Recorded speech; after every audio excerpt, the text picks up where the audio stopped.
जय श्री राम। दोस्तों, आज की इस वीडियो में हम जीवन की सीख सीखेंगे रामायण से। जब भगवान राम को 14 वर्ष का वनवास हो गया तो अयोध्या के सारे लोग माता कैकेयी को दोषी ठहरा रहे थे, लेकिन भगवान राम ने उन्हें कभी दोषी नहीं माना। जब भी मौका मिला उन्होंने हर बार उनका सम्मान किया और ये कहा कि मैं उनको दोषी नहीं मानता। मैं रामायण में इससे जुड़ी कुछ घटनाओं के बारे में आपको सुनाता हूँ। जब भगवान राम अयोध्या छोड़कर वन जा रहे थे तो उनके पीछे पीछे अयोध्या के बहुत सारे लोग भी जा रहे थे। तो भगवान राम सबसे कहते हैं कि आप लोग कब तक मेरे पीछे आएंगे? तो एक आदमी कहते हैं कि सिर्फ 14 वर्ष तक। तो भगवान राम कहते हैं कि मेरी आप सबसे प्रार्थना है कि आप लोग सब वापस लौट जाइए। तो इस पर अयोध्या वासी कहते हैं कि आप ही मेरे राजा हैं और आप जहाँ रहेंगे उसे ही हम अपनी राजधानी बनाएंगे। हम आपको कोई दुख नहीं देंगे और जितना होगा हम आपकी सेवा करेंगे। क्या ये अनुचित है? तो इस पर भगवान राम कहते हैं कि हाँ, ये अनुचित है, क्योंकि इससे मेरी माता कैकेयी की भावनाओं को ठेस पहुंचेगी। इसके बाद भगवान राम की मुलाकात निषाद राज से होती है। निषाद राज भगवान राम से माता कैकेयी के बारे में कहते हैं कि अपने बेटे को राजा बनाने के खातिर सौतेले को वनवास दे दिया।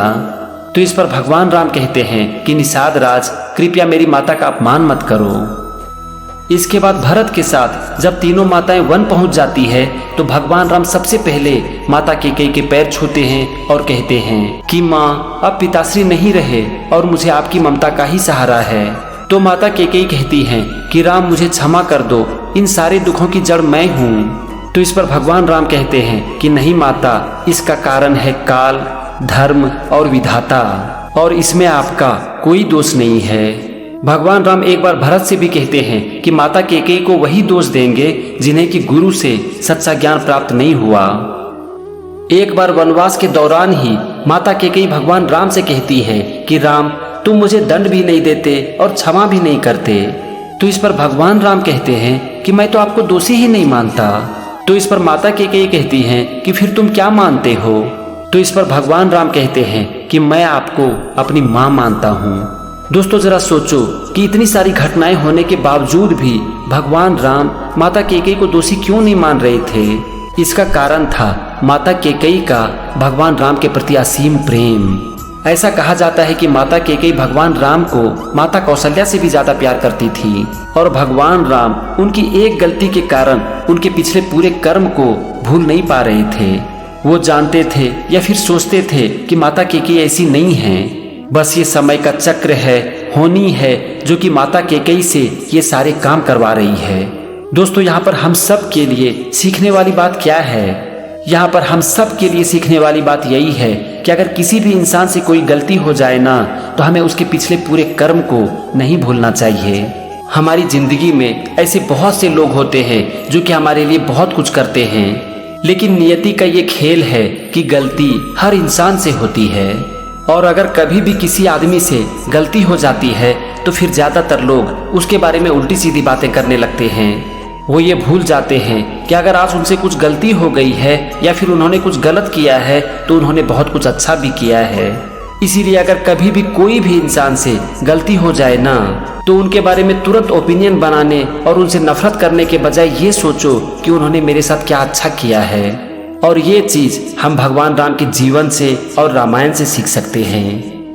अब हम आते हैं एक और सीख पर जो कि हम रामायण से सीख सकते हैं, और वो है जीवन की परिस्थितियों के ऊपर हमारा नजरिया। भगवान राम, माता सीता और लक्ष्मण के वन जाने के बाद एक दिन लक्ष्मण की पत्नी उर्मिला माता सुमित्रा से कहती हैं कि माँ, एक रात बिताना इतना कठिन हो गया है, ये 14 वर्ष कैसे बीतेंगे? तो इस पर माता सुमित्रा ने बहुत ही सुंदर उत्तर दिया है।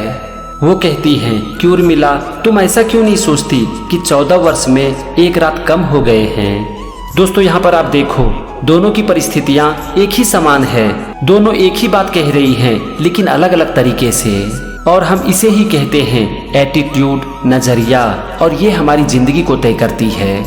हमारा जीवन इस बात पर निर्भर नहीं करता है कि हमारे साथ क्या होता है और हमारे जीवन की परिस्थितियाँ किस तरह की होती है, बल्कि ये इस बात पर निर्भर करता है कि जीवन की हर परिस्थिति में हम क्या देखते हैं। उर्मिला ये देख रही हैं कि 14 वर्ष में अभी एक ही रात कटे हैं, जबकि माता सुमित्रा ये देख रही हैं कि 14 वर्ष में एक रात कम हो गए हैं। दोस्तों आप देखोगे कि जैसे ही जीवन की किसी भी परिस्थितियों के ऊपर आप अपने नजरिए को बदल देते हो ना, तो तुरंत ही आपकी सोच बदल जाती है, आपकी फीलिंग बदल जाती है और आप जैसा फील कर रहे थे आप उससे अपोजिट फील करने लगते हो।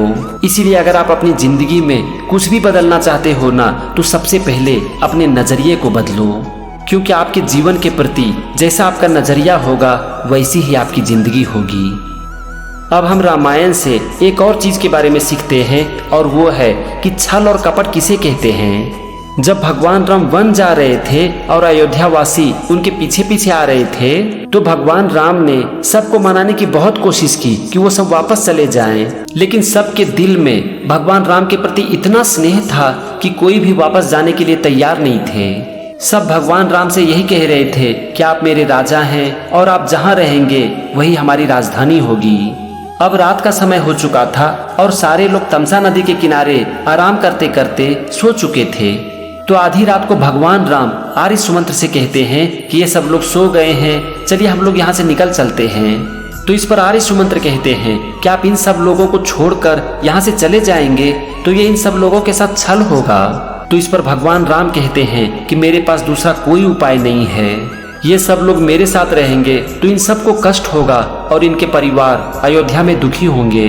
और यह कहकर भगवान राम माता सीता और लक्ष्मण के साथ सारे लोगों को वहीं पर सोता छोड़कर वहां से निकल पड़ते हैं। दोस्तों जरा आप सोचो कि क्या आप इसे छल कहोगे? क्या भगवान राम ने ये काम किया अपने फायदे के लिए? नहीं, भगवान राम ने ये काम अपने फायदे के लिए नहीं बल्कि उन लोगों के फायदे के लिए किया। और कोई भी काम छल कपट तभी कहलाता है जब हम वो काम अपने फायदे के लिए करते हैं। इसीलिए कोई भी इंसान अगर आपके साथ कुछ भी करता है ना, तो उसके पीछे उस आदमी की मंशा देखो। ये सोचने से पहले कि उसने मेरे साथ गलत किया, मेरे साथ छल कपट किया, ये सोचो कि इस काम को करने के पीछे उसकी क्या मंशा हो सकती है और इसके बाद ही निर्णय लो कि ये काम छल कपट है या फिर निस्वार्थ प्रेम। हम अपनी जिंदगी में ना बहुत जल्दी कंक्लूजन पर पहुंच जाते हैं। अगर कोई भी इंसान कुछ करता है तो बिना उस काम के पीछे उसकी मंशा को जाने हम उसके बारे में उल्टी सीधी बातें करने लगते हैं। लेकिन आज हमें रामायण सिखा रही है कि किसी भी काम के प्रति ना सबसे पहले लोगों की मंशा देखो और उसके बाद ही ये निर्णय करो कि उसने ये काम क्यों किया। अगर आप इस तरह से सोचते हो ना, तो आप देखोगे कि दूसरों का ज्यादातर काम आपको बुरा नहीं लगेगा और यही चीज हमें रामायण सिखा रही है।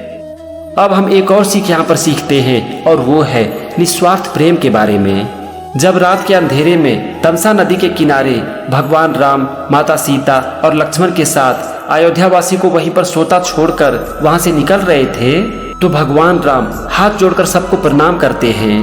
तो इस पर लक्ष्मण कहते हैं कि भैया आप इन सबको प्रणाम क्यों कर रहे हैं? तो इस पर भगवान राम कहते हैं कि इन सब के हृदय में हमारे प्रति जो निश्चल प्रेम है, ये प्रेम बहुत ही दुर्लभ है, इन्हें प्रेम का देवता मानकर प्रणाम करो। दोस्तों यहाँ पर हम सब के लिए सीख है कि निस्वार्थ प्रेम ऐसी दिव्य शक्ति है जिसके सामने देवता भी नतमस्तक हो जाते हैं। बहुत सारे धर्म ग्रंथ में प्रेम को सारे धर्म से ऊपर बताया गया है और ऐसा कहा गया है कि निस्वार्थ और निश्चल प्रेम सारे धर्म से ऊपर होता है।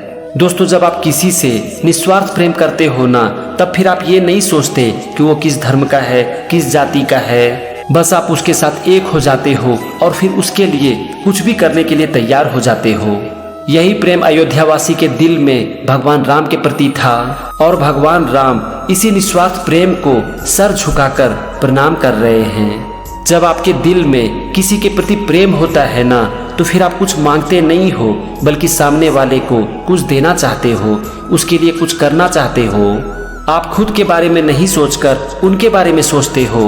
आप अपनी खुशी को भूलकर उनकी खुशी के बारे में सोचते हो और उसके लिए हर दुख को भोगने के लिए तैयार हो जाते हो। ये है निस्वार्थ और निश्चल प्रेम जो कि हमें रामायण सिखाती है।